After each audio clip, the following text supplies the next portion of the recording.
저는 김근주라고 합니다. 우리 신 교수님하고 같은 학교에서 강의했었습니다. 저는 부약 성경의 이사야서를 전공한 연구자이고요. 이 푸른 뜻 교회라는 이 작은 근처 교회 사역 맡고 있습니다. 반갑습니다. 네, 저는 그 세 분은 다 이제 신학을 공부하신 분들인데 저는 이제 사회과 정치학을 공부했습니다. 마지막 장은 제가 썼고요.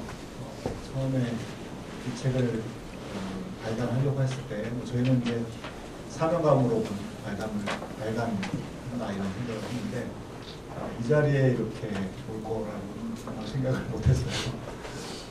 반갑고요. 너무 감사하고 이 한국 사회에 또 한국 교회에 이 책이 참 널리 이렇게 알려지고 선한 영향력을 가졌으면 좋겠습니다. 저는 토지자유연구소라고 하는 곳에서 소장을 지금 하고 있고요. 김근주 심현우 교수님이 강했었던 외신에서 기독교 경제학을 지금 가르치고 있는데 언제까지 가르칠지는 아직 잘 모르겠습니다. 네, 감사합니다. 어떠셨을지 모르지만 굉장히 재밌는 이야기들이 많이 있었던 것입니다.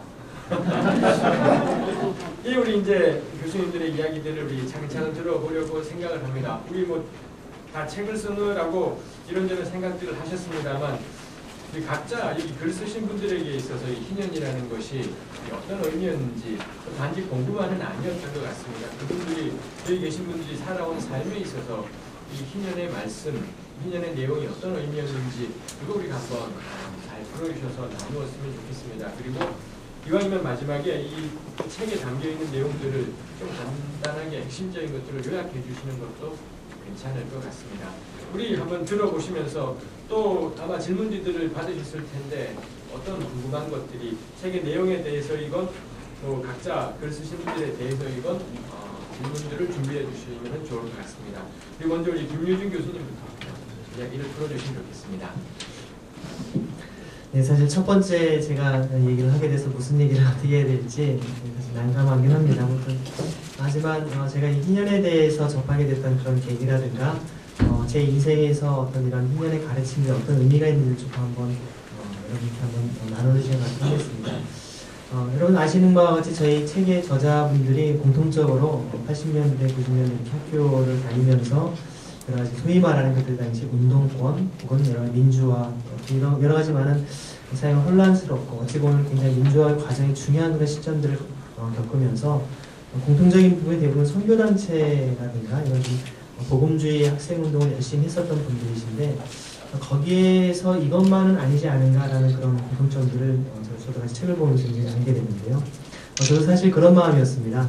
제가 학교 다닐 때만 해도 항상 제가 또 여러분 아시다시피 연세대학교가 이제 시위하는 어떤 학생들이 어떤 운동권의 그 중심에 있었기 때문에 학교를 늘 오가면서 체류탄가스를 마시지 않고는 학교에 들어갈 수 없고 나올 수 없는 그런 일상을 보내야만 했었고 항상 화염병과 그 체류탄 돌을 던지고 또 쇠파이프를 들고 학생들이 전경과 대치되는 모습을 늘상 봐야 됐던 그런 가운데 저는 나름대로 신학교에 와서 신학교를 하면서 신학생으로서 내가 해야 될 것이 도대체 무엇인가 일단은 잘 세상을 아직 알기에는 너무나 부족하고 해서 나에게 주어진 일을 열심히 하자 처음에 그런 생각들을 했었습니다. 결국에 제가 이제 군대를 갔다 오고 나서 뭔가 좀 더 이렇게 어떤 의식 있게 좀 생각을 하다 보니까 나름대로 어떤 청년들이 정말 분신하면서 자살하고 뭔가 어떤 나라를 위해서 또 정의를 위해서 외친다고 하는데 저들이 저렇게 저 삶을 불사르면서까지 하는 것이 무엇일까 그런 의구심이 또 들었고 또 그런 거 그들에 대해서 관심을 갖게 되는데요. 반면에 저의 모습은 그냥 제가 하나님 나라를 위해서 또 복음을 위해서 살아가겠다고 했지만 지금 당장 저들이 저렇게 정말 죽어가면서 정말 피 흘려가면서 하는 그런 투쟁과 저희 싸움에는 제가 제대로 이해조차 하지 못하는 그런 모습들을 보면서 하지만 그들의 방법에 대해서 저거는 아닐 텐데 그들이 아무리 외치는 대의가 옳다 하더라도 그 방법상에 있어서는 그렇게 폭력과 투쟁과 분노와 증오의 방식은 아닐 텐데 과연 어떻게 하는 것이 참 좋을까 그런 고민들을 많이 했었습니다. 그러던 차에 이제 결국 96년도에 연세대학교 한 총련 사건이라고 아마 전체 불가다가 됐던 그런 큰 사건이 있었습니다. 그런 것들을 옆에서 이제 지켜보면서 그야말로 이게 그리스도인도 참 무기력하다라는 생각을 제가 했었고요. 또 반면에 신앙생활을 열심히 했던 대부분의 크리스찬 학생들은 해외 선교라든가 단기 선교, 국내 여러 가지 선교와 어떤 그런 복음주의 활동들을 열심히 하긴 했지만 이것만은 아니다라는 그런 어떤 마음들 참 한편에 갖고 있었습니다. 그러던 차에 이제 97년에 이제 어떤 같이 기독인들이 뭔가 이런 사회의 어떤 공의를 부르짖는 역할을 해야 되지 않는가. 저는 한 크리스찬으로서 그런 생각을 했습니다. 나중에 그 일들을 제가 감당하며 느꼈던 것은 이거야말로 정말 참 길과 진리와 생명이 무엇인지 아는 사람들이 정말 목숨을 바치면서 분명히 해야 될 일들이었는데 성경에 있는 말씀처럼 그리스도인들이 너희가 하지 않으면 돌들이 찬양한다라고 된 주님의 말씀처럼 오히려 정말 하나님을 알지 못하는 사람까지도 이렇게 죽어가면서까지 하는 일들을 오히려 그리스도인들이 하지 않은 우리의 어떤 직무유기가 아닌가 그런 생각을 하면서 운동들을 이제 시작하게 됐었습니다. 그러는 가운데 이제 소위 학생회라고 하는 학생운동에 같이 참여를 하고 이제 기존의 학생운동과 좀 다른 기독 학생운동들을 시작을 해보면서 그 학생운동사에 들어가 보니까 사회 정의를 부르짖는 그 학생 사회 자체가 얼마나 부조리하고 경직되고 잘못됐는지 실상을 파악하게 됐습니다. 그야말로 한총련이라고 하는 거대한 조직 속에 있는 여러 가지 비민주성이라든가 하지만 많은 잘못된 것들을 보면서 결국에는 사회의 공의를 부르짖는 이들마저도 사실 그런 잘못된 것이 많구나를 보면서 그야말로 성경적인 또 성경에서 얘기하는 크리스찬들의 어떤 사회에 대한 대안과 이슈가 무엇인가 고민하던 차에 저는 이제 96년 또 97년 사이에 이제 그때 처음에 이제 성경적 토지 정의를 위한 모임이라고 하는 희년의 가르침에 대한 그 말씀을 어떤 형제를 통해서 이제 접하게 되고 그때서부터 저에게는 희년이라고 하는 것을 이제 알게 됐습니다. 근데 이것이 단순한 구약에 있는 한 어떤 레이기에 있는 말씀 중에 한 파트가 아니라 성경 전체의 면면이 흐르는 하나님 나라의 너무나 중요한 원리라는 깨닫게 되었고 실질적으로 하나님께서 이 땅을 살아가는 우리 그리스도인들이 어떻게 이 경제적인 요소들을 또 삶의 원리를 풀어갈 수 있는지에 대한 구체적인 헤아린 단계가 있다는 걸 깨닫고 나서 사실 저는 그래서 개인적으로 여러 가지 많은 개인적인 계획들이 있었지만 제 이제 석사 논문 방향도 이제 그런 우리가 지금 표현하는 뭐 지공주의라든가 이런 어떤 희년법과 관련된 논문으로 이제 하게 됐고요. 그리고 이제 그 이후에 계속 이런 어떤 운동들을 지속해오면서 지금 옆에 계신 우리 교수님들 또 이렇게 조금씩 알아가면서 구약과 또 나름대로 어떤 신약 그리고 이제 제가 전공하는 교회사 속에서 이런 것들을 좀 알게 됐습니다. 특별히 저는 그런 생각을 했습니다. 저에게 있어서 이 희년에 대한 연구를 하게 됐던 계기 중에 하나는 기존의 한국교회가 어떤 이런 희년의 가르침이라든가 이런 내용들이 거의 다루어지지 않고 있고 사실 목회자분들도 여기에 대해서 아무런 어떤 지식이 없는 것들을 보면서 왜 그럴까 생각을 해보니까 결국은 신학교에서 사실 희년에 대해서 전혀 저도 배운 바가 없었고 가르쳐지지 않고 있다는 걸 알게 됐습니다. 근데 그 신학교에서 왜 이것이 가르쳐지지 않았는가 또 역사적으로 보면 결국에는 어떤 기독교가 이제 여러분이 잘 아시는 것처럼 300년대 초기에 결국에는 어떤 그 312년, 313년 넘어가는 이제 그때 콘스탄티누스 황제가 이제 밀라노 칙령을 통해서 기독교를 이제 공인하지 않습니까? 그런 속에서 결국에는 이제 기독교가 예전에 박해받고 핍박받던 어떤 그런 그 신앙에서 이제는 그런 제국의 그런 혜택을 받아가는 그런 단계들. 결국에는 392년에는 테오도시우스 황제가 이제 기독교를 국교화로 이제 하지 않습니까? 예전에는 기독교 신앙을 갖는 것 자체가 어떤 순교의 어떤 이유였고 그들이 박해를 받을 수 있는 상황이었는데 거꾸로 392년 이후에는 오히려 기독교인이 되지 않으면 박해를 받아야 되는 그런 역전된 상황이었죠. 물론 기독교적인 입장에서 본다면 더 기독교 세력이 더 확장됐고 좋다라고도 말할 수 있겠지만 그것은 신앙에 있어서 많은 변질과 부패를 초래할 수밖에 없는 필연적인 결과를 보게 됩니다. 그런 역사 속에서 오히려 300년대 이후부터는 기독교 역사에서 교회가 어떤 그런 가난한 자들이라든가 소외된 사람들에 대한 필요보다는 오히려 이제 뭐 중세 라티푼들을 비롯해서 대토지를 사회하면서 교회가 기득권의 중심에 이제 좀 역사 속에 있다 보니까 결국에는 이런 희년의 원리라든가 이런 부분들을 점차 교회에서 정말 잘 포장된 비밀처럼 가르쳐지지 않는 것들을 제가 발견하게 됐습니다. 그래서 저는 마치 자본주의 사회에서 우리가 어떤 기독교는 기독교 이퀄 자본주의처럼 이렇게 되어 있는 한국 사회에서 제가 나름대로 어떤 성경적인 경제 원리는 자본주의만은 아닙니다라고 이렇게 얘기를 하면 대부분의 사람들의 반응은 공산주의 사상 갖고 있는 사람 아닌가 이런 눈빛을 보이면서 굉장히 특히나 이제 6.25를 경험한 전쟁 세대 분들은 굉장히 거기에 더 이렇게 화를 내시기까지 하는 그런 모습을 보면서 어디서부터 풀어야 되는지. 근데 결국엔 제가 또 발견했던 것은 우리 한국교회 대부분 한 70~80%가 이제 장로교회가 아니겠습니까? 장로교회가 바로 칼빈의 어떤 신학사상에 뿌리를 두고 있는데요. 칼빈의 그 신학사상이 경제에 대해 과연 뭐라고 얘기하는가 한번 조사를 좀 해봐야겠다.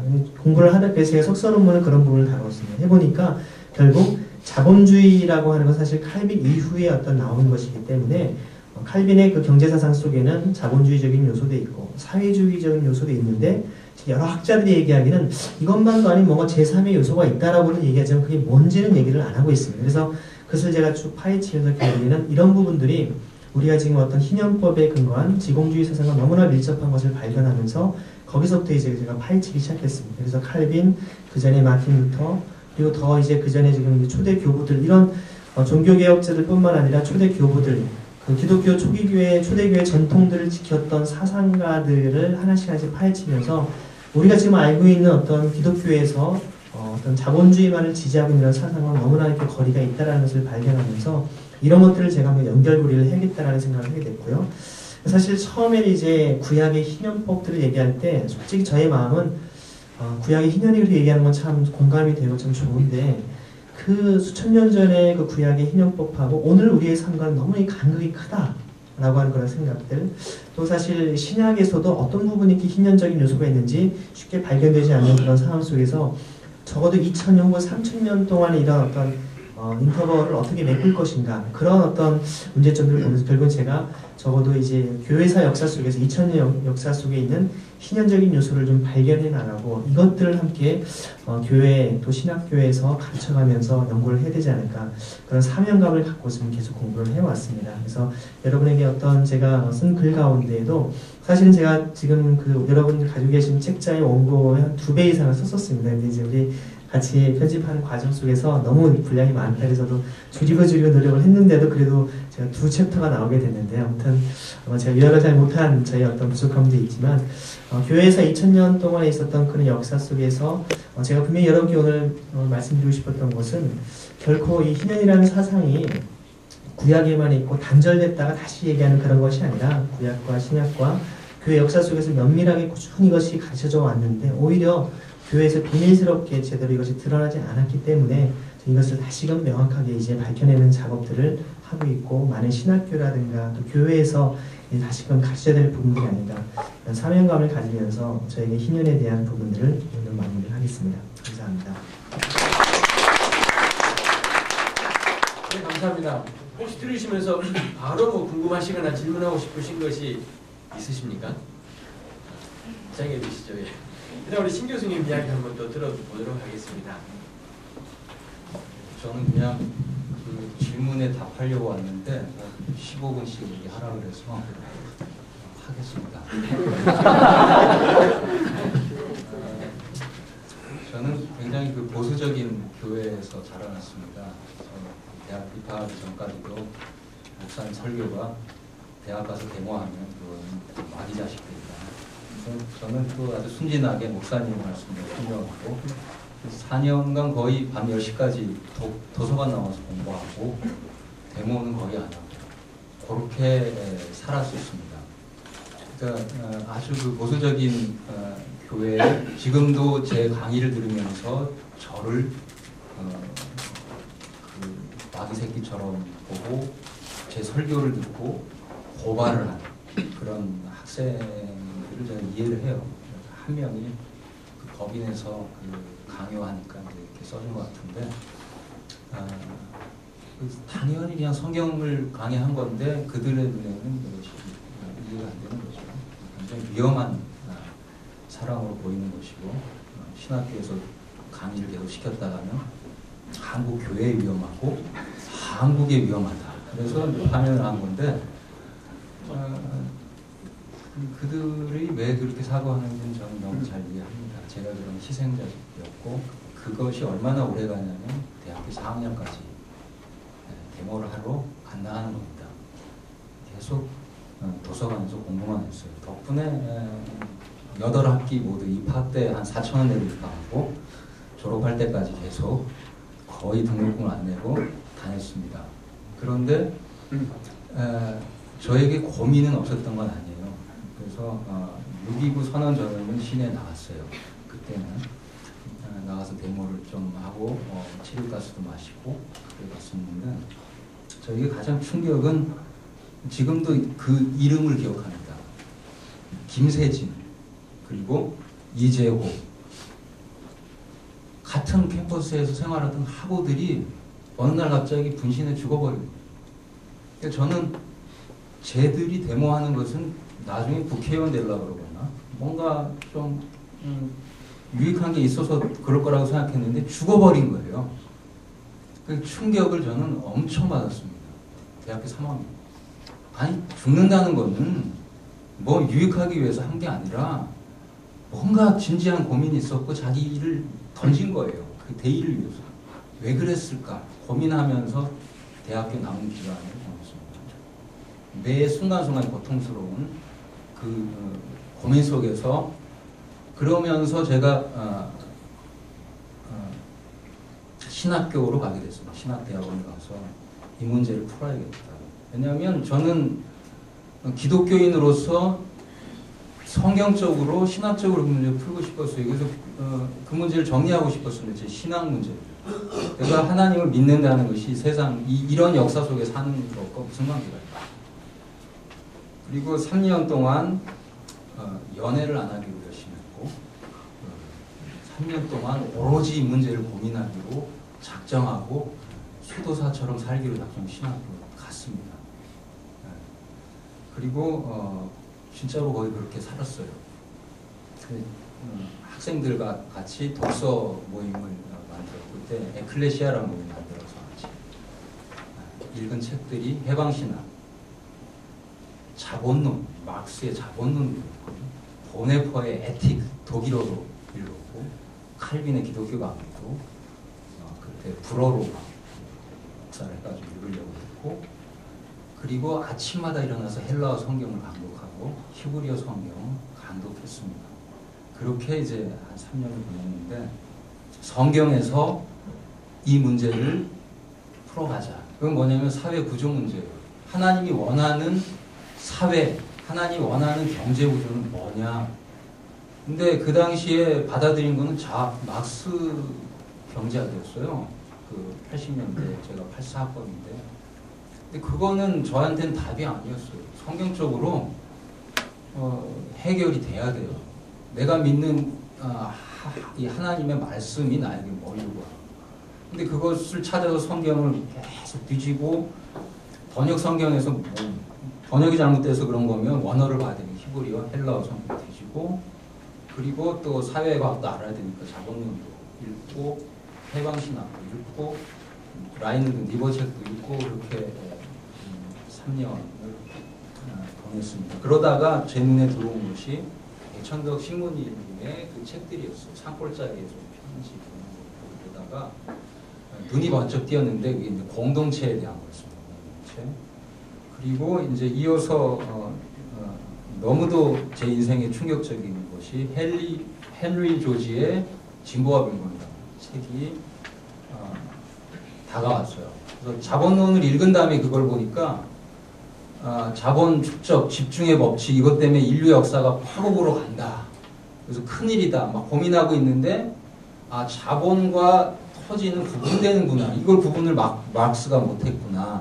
이걸 알면서 토지를 가진 놈들이 자본가보다 훨씬 나쁜 놈들이고 그놈들만 속아내도 이렇게 문제가 없겠다. 그래서 저는 막스에 잠깐 빠졌다가 사실은 그 헨리 조지에 빠지게 됐어요.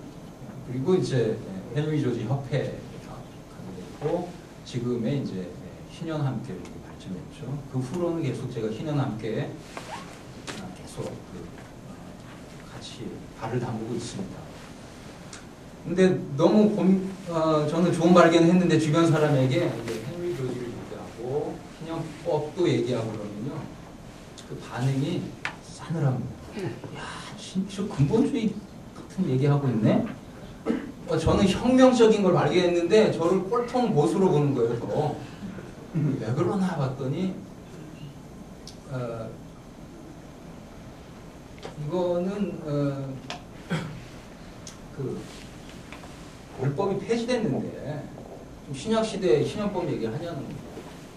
그래서 저는 그 다음에 이 헨리 조지나 이런 걸 공부하고 싶어 했어요. 사실 기독교 윤리학을 공부하고 싶다가 주변에 똑똑한 친구들이 앞으로 신학자가 되려고 하는 그런 엘리트들이 앞 차세대 신학을 담당할 사람들이 저에게 싸늘한 반응을 보이는 거예요.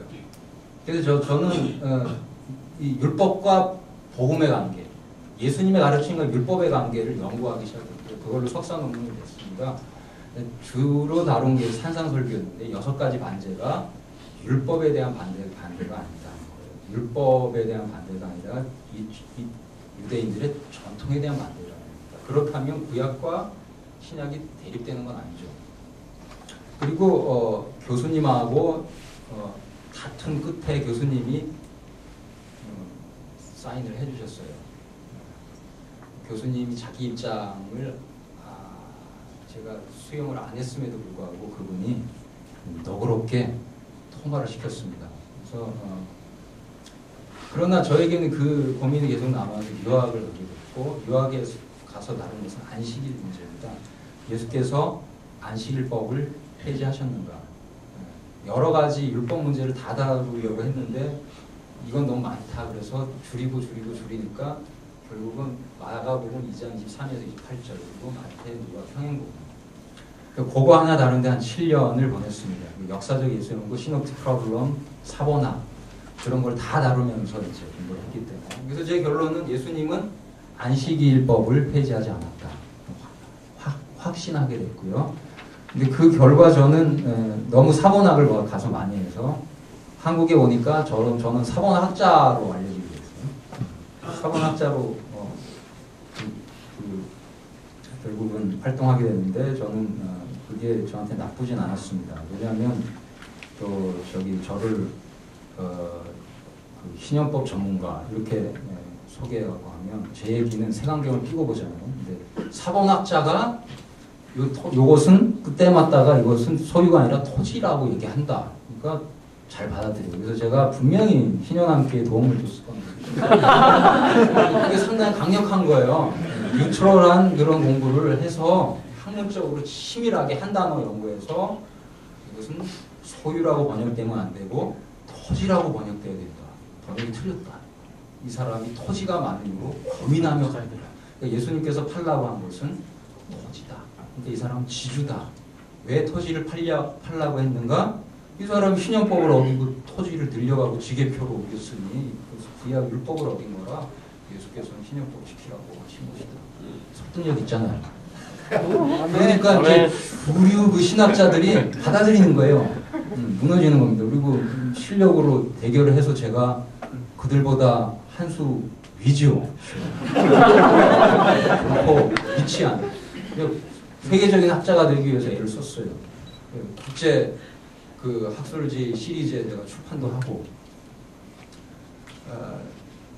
그러다가 제가 강연하는 데는 안 갔습니다. 한동안 좋은 학자가 되려고 그러다가 파면이 된 거예요. 돌아다니라 제야에 좀 돌아다녀야지 신학교 연구실에만 내가 아무 데도 안 가고 연구해야죠. 교수가 어딜 갑니까? 이러고 연구만 하다가 파면을 간 겁니다. 하나님의 섭리예요. 그것은 제가 이미 작년 겨울부터 제가 회개하면서 성서윤 가는 곳인데 가기 시작하면서 회개를 이미 했어요. 하나님께서는 그것도 부족하신지 파면을 해서 좀 광야에서 좀 돌아다니라 그렇게 하신 것 같습니다. 우리 학자 아까 참 그 신학교에서 굉장히 그 나쁜 일들을 많이 하게 되는데 저도 어쩌면은 신학적 탁월성을 추구하면서 그랬는지도 몰라요.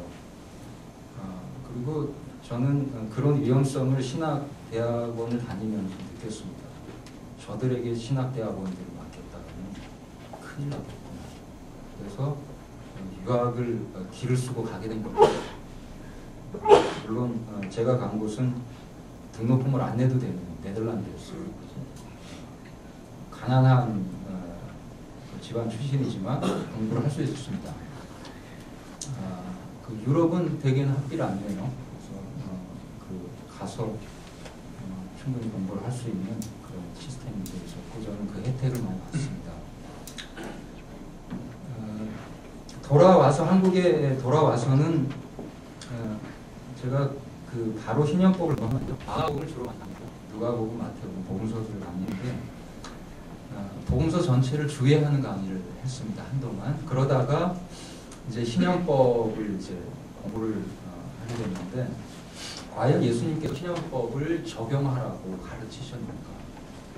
그 문제를 풀어보고 싶었고요. 그것을 한동안 다뤘습니다. 그리고 제가 그것을 깨닫기 시작하는 시점부터 예수원에도 제가 2번 가서 강의했고 성서한국에 했고 그리고 논문으로 계속 발표를 했고요. 한 번은 복음과 상황에 계속 연재를 했었습니다. 그런 과정에서 점점 저는 예수께서 구약의 토지법을 적용하도록 의도하셨고 실제로 가르치셨다. 그게 마가복음 10장 17에서 22절에 분명히 드러난다. 이렇게 이것은 전에 대천덕 신부님께서는 누가복음 은혜의 해 4장에 그것을 주로 했고 요즘도 주로 그것 가지고 얘기하는데 그걸로 얘기했을 때는 상당히 많은 신약학자들이 이것에 대해서 반기를 듭니다. 이거는 영적인 희년이지 사회경제적인 그 희년으로 굳이 해석할 수 없다. 그러나 마가복음 10장 17에서 22절은 명확하게 예수께서 희년법, 토지법을 적용하신 분입니다. 라고 분명히 믿게 됐고요. 그게 제가 마지막으로 이 긴 여정 속에서 얻은 수학이었다고 봅니다. 그래서 제가 한번 특강을 할 때 한 청년이 와서 얘기했어요. 희년법이 구약에 있는 것 갖고는 설득이 안 됐다는 거예요. 그런데 예수께서 희년법을 지키라고 가르치셨다면 그러면 저도 할 말 없습니다. 손 들었다는 얘기예요. 그래서 예수님까지 와야 꼭 받아들입니다. 한국의 기독교인들이. 구약 얘기해가지고 안 받아들여요. 그래서 저도 답답해서 저는 구약도 하나님 말씀이다 얘기를 해요. 당연하잖아요? 근데 안 받아들여요. 구약 폐지론이 굉장히 강합니다. 그래서 저같이 이런 식으로 복음서를 전공해서 예수님께서 희년법을 지키도록 의도하셨다라고 얘기해 준 사람이 필요해요. 그래서 그 말하려고 지난 7년 유학하고 9년 동안 신학교에서 가르치고 파면 당한 겁니다. 파면 당했으니 더 설득력 있죠? 그렇잖아요. 잘 먹고 잘 살려고 하는 신학자는 아닐 것이다. 이게 보이죠? 그렇죠? 다 유익한 겁니다. 그리고 이 해직 교수라는 게 저는 그 민주화 투쟁하다가 당하는 그런 거나 파면 그런 분들이나 당한 줄 알았더니 저 같은 사람도 당하더라고요. 그래서 아주 영광이고요. 뭐 굉장히 영광입니다.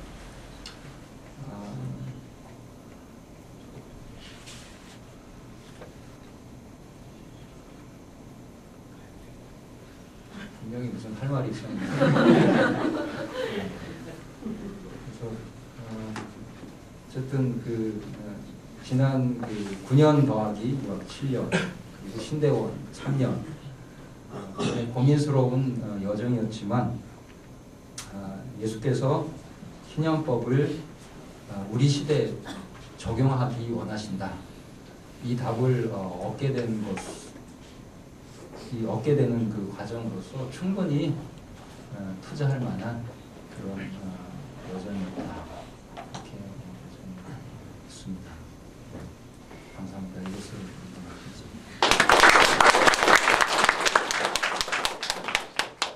네, 신 교수님 이야기자 같은 직장의 동료이지만 이렇게 자세하게 길게 듣기는 처음인 것 같습니다. 일단 저에게도 큰 도전인 것이 정말 한 가지를 깨닫고 발견하기 위해서 길 떠난 사람 같지 않습니까?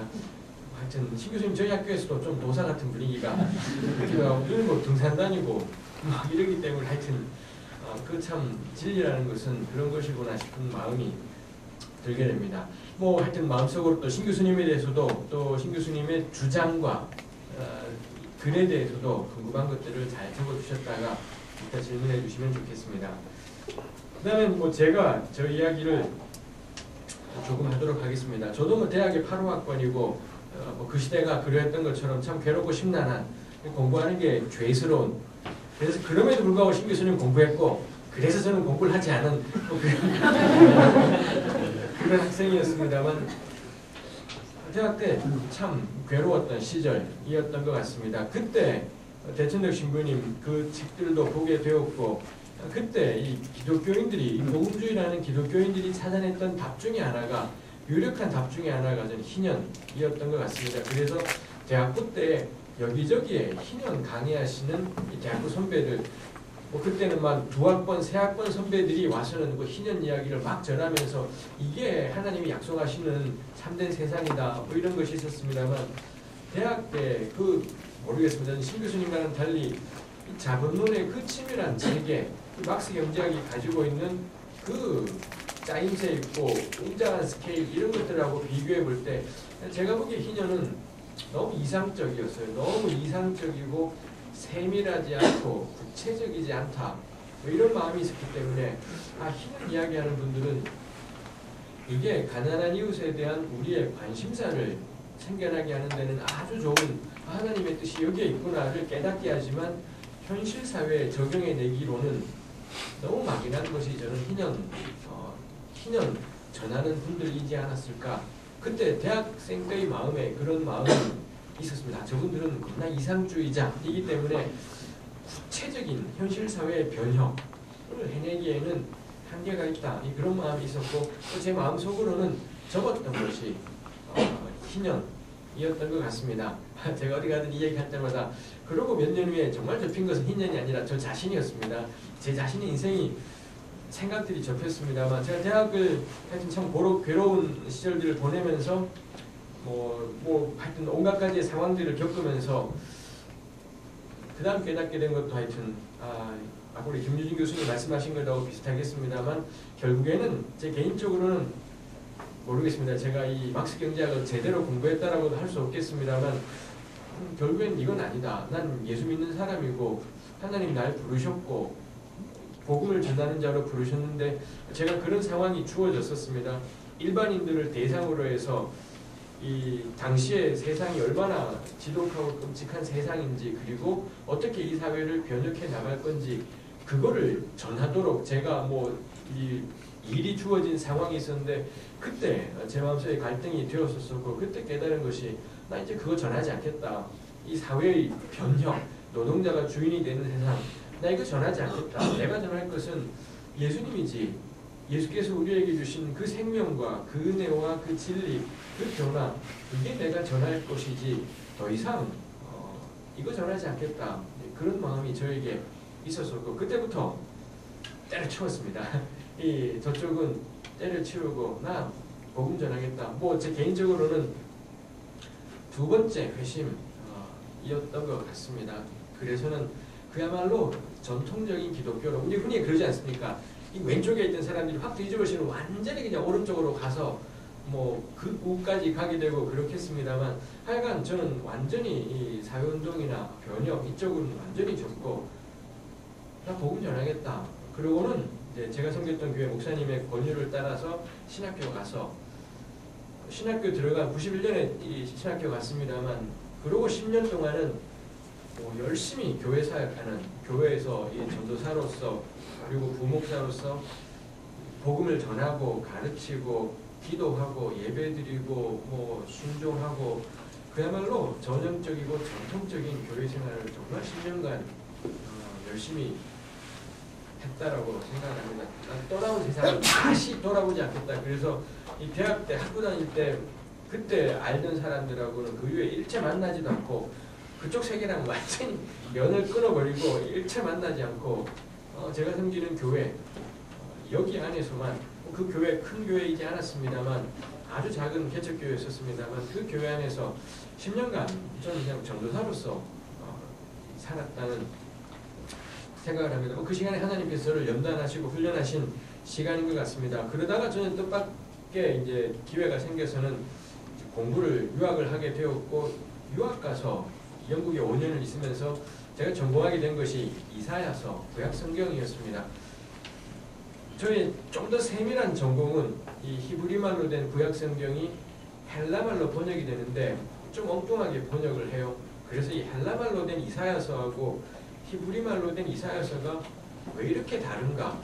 그게 저의 학위 논문 주제였었습니다만 그거와는 별개로 이사야서를 계속 읽고 뭐 논문을 쓰다 보니 계속 읽고 그러다 보니 계속 제게 부닥치는 단어들이 공평과 정의라는 이 단어였었습니다. 그 전에 구약 성경에 이 단어가 중요하다는 생각 한 번도 해본 적이 없었었는데 그리고 이쪽 동네는 난 떠나온 동네고 다시 돌아가지 않을 동네였었는데 성경을 보는데 자꾸 이 공평과 정의가 걸리는 겁니다. 그러고 보았더니 구약 성경 도처에 공평과 정의라는 단어가 나오고 있더라라는 것입니다.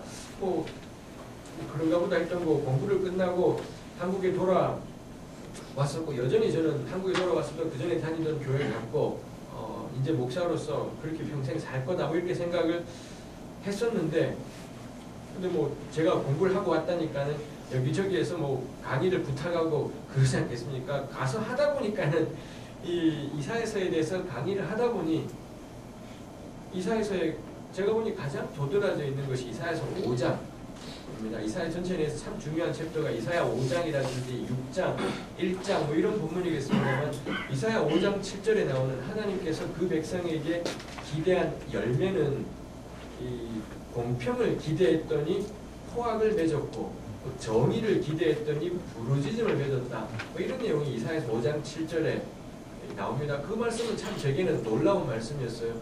우리 흔히 하나님께 열매를 드린다 그럴 때 우리 교회에서 늘 듣는 열매가 나중에 천국 가면 너 열매가 뭐냐 그러면은 전도 몇 명 했냐 이거를 하나님께서 물으신다라고 늘 배워왔었는데 이사야 5장 7절은 그렇지 않더라는 거예요. 하나님이 이스라엘에게 기대하는 가장 큰 열매가 뭐냐 공평을 기대하셨고 정의를 기대하셨다. 근데 정작 맺은 건 포악이 폭력이죠. 그 다음에 그 폭력 때문에 희생당한 사람들의 부르짖음 그걸 하나님이 보시고는 이 이스라엘을 엎어버리시겠다라고 이렇게 말씀하신다라는 점이 놀라움이었었어요. 하나님께 우리가 드릴 열매는 뭐 예배니 전도니 당연히 다 중요한 것이지만 적어도 이사야 5장 7절은 이 공평과 정의를 하나님이 찾으신다라는 걸 발견하게 되면서 뭐 제가 강의를 나누면서 이 듣는 분들하고 나누면서 저도 계속 배워간 것이 이 공평과 정의였었어요. 그 다음부터 이제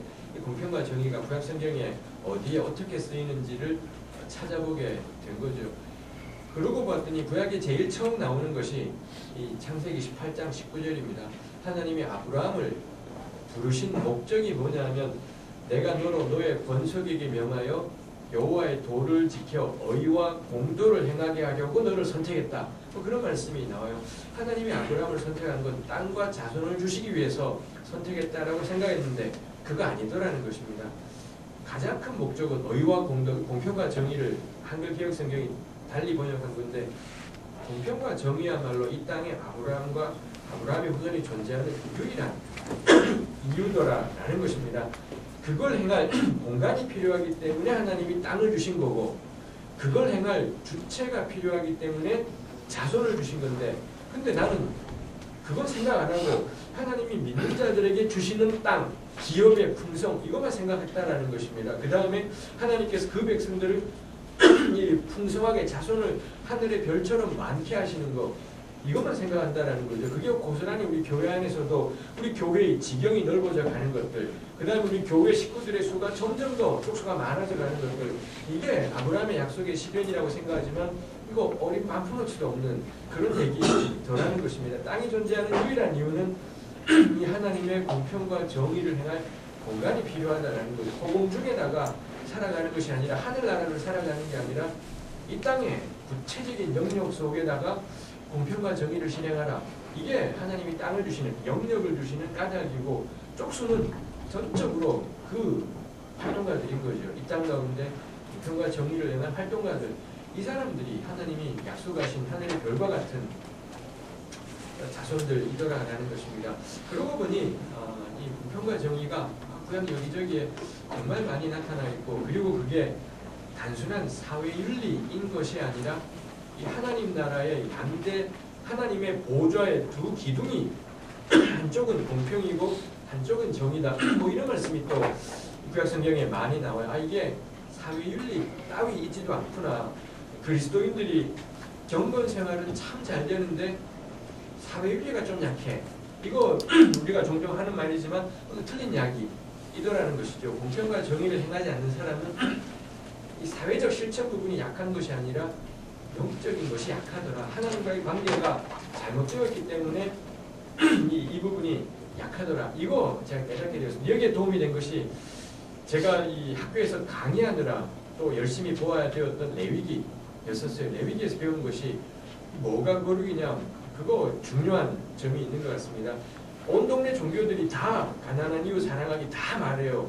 어떤 종교건 이거 말하지 않는 종교가 없습니다. 고대 근동에 고대 중동 지역의 온갖 잡종교들도 다 이 자기네 신에 대한 예배하고 가난한 이웃 사랑하기를 전부 다 말하더라라는 거죠. 근데 구약 성경은 그럼 뭐가 다르냐?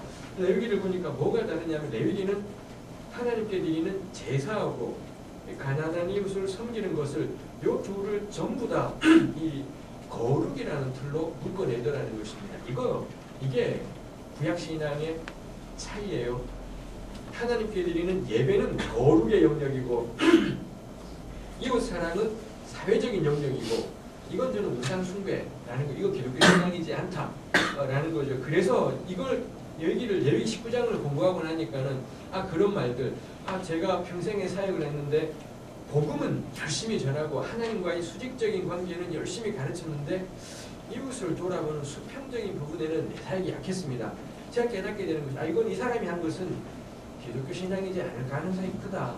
이건 신앙과 상관이 없을, 이건 수직적인 것이, 수평적인 것이 약한 것이 아니라 수직적인 것이 잘못될 때 그때 드러나는 현상이 수평적인 것이 약해지는 현상이더라라는 것입니다. 이거 저는 과제인 것 같아요.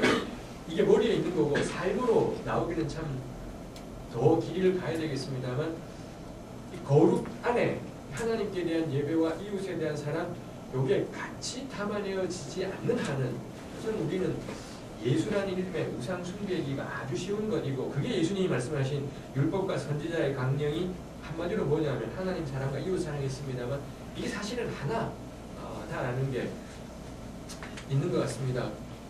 그래서 결국에는 구약을 계속 읽고 공부하다 보니 여기까지 오게 된 것 같습니다. 처음에는 이 왼쪽의 생각을 가지고 있다가 나 이거 안 한다 때려치우고 복음으로 돌아갔었습니다만, 이 복음 자체가 하나님께서 우리에게 주신 본문 자체가 본문을 정직하게 들여다보고 자꾸 보게 되면 별 수 없이 저는 이 자리까지 가게 되지 않을까 하는 마음이 있습니다. 그게 지금의 저 용어의 몇벌 까지 있습니다. 저의 이야기 좀 연결하겠습니다. 이 마지막으로 여기 다 신학 공부하시는 분들입니다만, 우리 남기혁 교수님, 사실 이 책을 가능하게 만든 것은 전적으로 남기혁 교수님과 희년 함께의 공입니다. 남 교수님이 이거 하자 할 때 다들 좋은 생각이에요. 말만 좋은 생각이야. 글은 안 쓰는 겁니다. 남 교수님이 언제까지 써주세요. 그러면 좋겠는데요. 안 쓰는 겁니다. 그 다음까지 꼭 써야 됩니다. 이번에 꼭 쓰겠습니다. 안 쓰는 겁니다. 결국에는 우리 홍승사의 우리 오은숙 자매님하고 우리 희년 함께 남기혁 교수님하고 이 두 분의 열심히 이 게으른 사람을 움직여서는 결국 이 멋진 책까지 나오게 했다는 점에서 남 교수님께는 한 번 더 박수를 쳐주시면 좋겠습니다. 맞습니다. 아까 좀 말씀드렸는데 왜 이 책을 기획하게 됐는지, 쓰게 됐는지, 저는 이제 이렇게 신학을 한 사람은 아니고 기독교 그냥 일반 평범한 신앙인인데 문제의식이 있었어요. 제 안에. 그러니까 왜 기독교에서는 그 현상 타파의 에너지가 안 나오는가라고 하는 문제제기.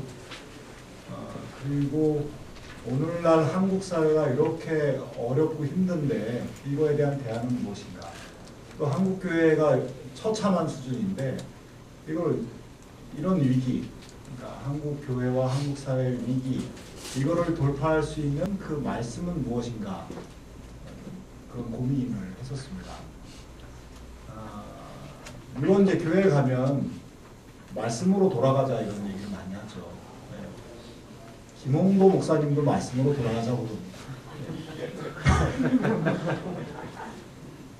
근데 그 말씀의 실체가 뭐냐? 어디로 돌아갔냐 우리가? 한국 사회는 어디로 가야 하고 한국 교회는 도대체 어디로 가야 하는가? 이 이중 위기의 상황에서 우리는 어디로 가야 되는가? 이거를 좀 구체적으로 좀 드러내고 싶었고, 그리고 이 책은 이제 보신 분은 아시겠지만 그러니까 구약부터 현대사회까지 다 다뤘잖아요. 그러니까 저는 이제 사회과학을 하는 사람이라서 현실 문제를 바꾸는 거에 관심이 많아요. 그러니까 이렇게 추상적인 얘기 쭉 하고 구체적인 해결책이 없으면 굉장히 답답합니다.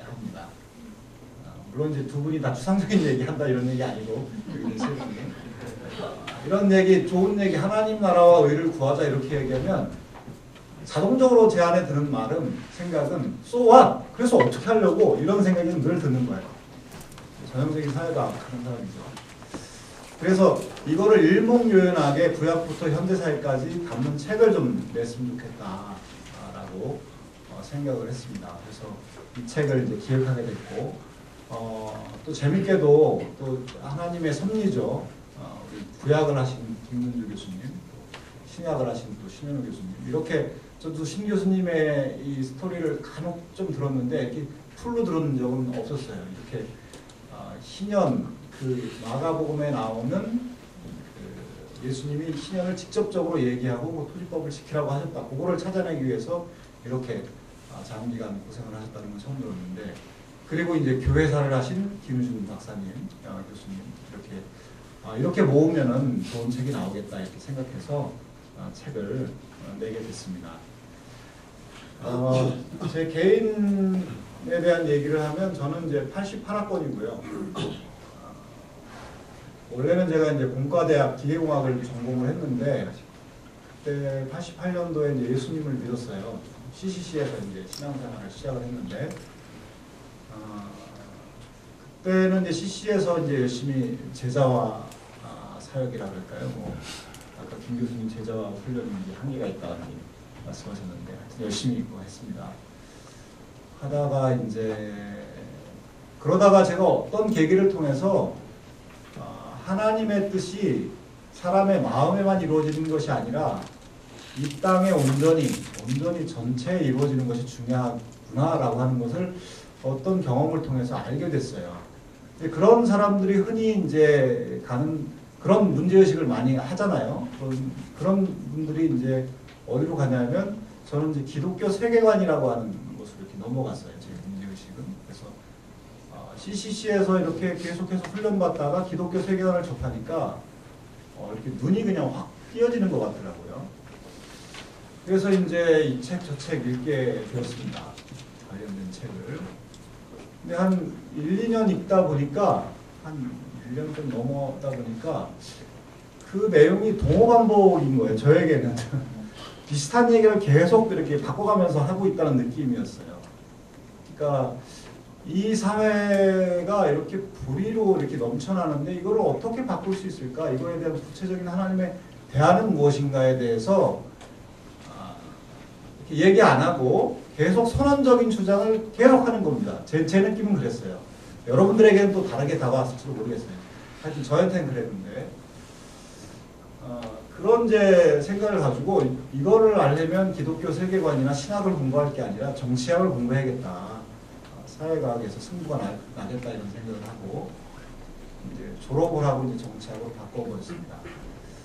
정치학을 공부하면서 처음에 접한 거는 우리 신 교수님하고 이제 김문주 교수님 대했다고 하는 마르크스를 이제 접했죠. 마르크스가 아주 우리가 사는 사회를 근본적으로 이렇게 비판하고 새로운 생각을 하게 되는데, 저는 이제 CCC에서 자라서 그랬는지 CCC에서 중요하게 이야기하는 구호가 기도보다 성령보다 앞서지 말자 이런 구호였거든요. 뭐 CC에 계신 분들도 계실 것 같고. 근데 마르크스를 읽으면은 이 세상을 좀 뒤집어 버리고 싶은 그런 충동이 일어요. 용어부터가 좀 그렇군요. 그런데 이제 이건 제 개인의 경험입니다. 그걸 일반화할 수가 없습니다. 그런데 제 안에는 어떤 감사한 마음 이런 게 이제 사라지더라고요.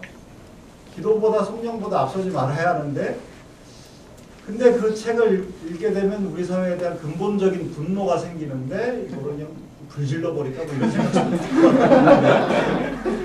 근데 이제 마음은 냉랭해져 가는 겁니다. 그런 문제의식을 가지고 교회에 가서 얘기를 하려 치면 우리 이제 당시에 이제 후배들이나 선배들이나 이제 동료들은 그런데 이런 거에 전혀 관심이 없었죠. 90년대 중반인데. 그래서 굉장히 외로웠어요. 이 막스 하여튼 좀 많이 괴로웠습니다. 그러다가 저는 대천덕 신부님 여기 토지와 경제정리 이 책은 아니지만 하여튼 대천덕 신부님이 쓴 신학과 사회에 관한 성경의 가르침 그 책을 읽게 됐어요. 그 책을 보니까 기도 운동과 사회 변혁 운동이 뭐 나란히 간다가 아니라 그냥 하나가 되는구나라고 하는 걸 알게 됐어요. 그러니까 뭐 경합해야 된다가 아니라 그냥 하나가 되는 거죠. 기도 운동이 사회 변혁 운동이고 사회 변혁 운동이 기도 운동이라는 것을 알게 됐습니다. 거기에서 소개하는 이제 헨리 조지를 이제 읽게 됐는데 진보와 빈곤을 읽으면서 하여튼 3일 동안 꼬박 앉아서 그 책을 읽었는데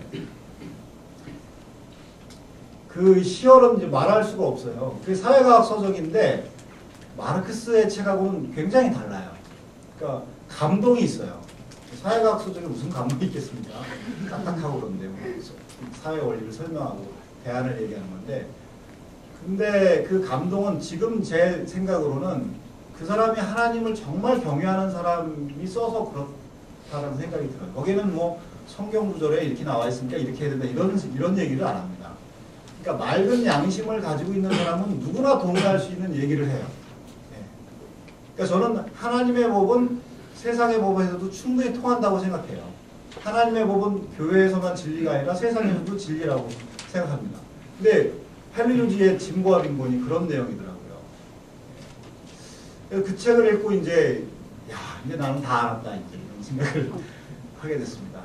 마치 예전에 이제 운동권 했던 친구들 들어보면은 한 일주일 동안 지리산에 가서 텐트 치고 작업농 공부하고 산에서 내려와가지고 나는 이제 세상을 다 알았다 이렇게 이제 고백했다고 하던데, 저도 진보와 빈곤을 읽으면서 이제 나는 알았네. 그래서 이제 제가 그때가 이제 2000년대 1999년 뭐 이쯤인데 제가 이제 박사과정 들어갈 때였고, 그래서 이제 헨리 조지를 가지고 이제 박사 논문을 쓰게 됐습니다. 그러면서 제가 이제 2005년도에 이제 초에 학위 논문을 다 끝내고, 그때 바로 토지정의 시민연대라고 하는 시민단체가 생겨났어요. 그때는 이제 성토모였는데 성토모가 굉장히 참 투박하고 외롭게 싸워왔어요. 1984년에 대천덕 신부님의 이제 주도로 만들어졌는데, 교회에 아무리 얘기해도 교회는 안 듣고, 또 뭐 사람들이 약하니까 이제 사회 얘기하기도 참 어렵고, 뭐 여러 가지 참 진퇴양난에 있었을 때 교회보다는 이제 교회는 좀 포기하고 이제 사회로 좀 나가자. 그래서 토지정의 시민연대라는 일반 단체를 만들어서 하게 되었습니다. 그때가 2005년도였는데 제가 이제 처음에 실무를 맡게 됐습니다.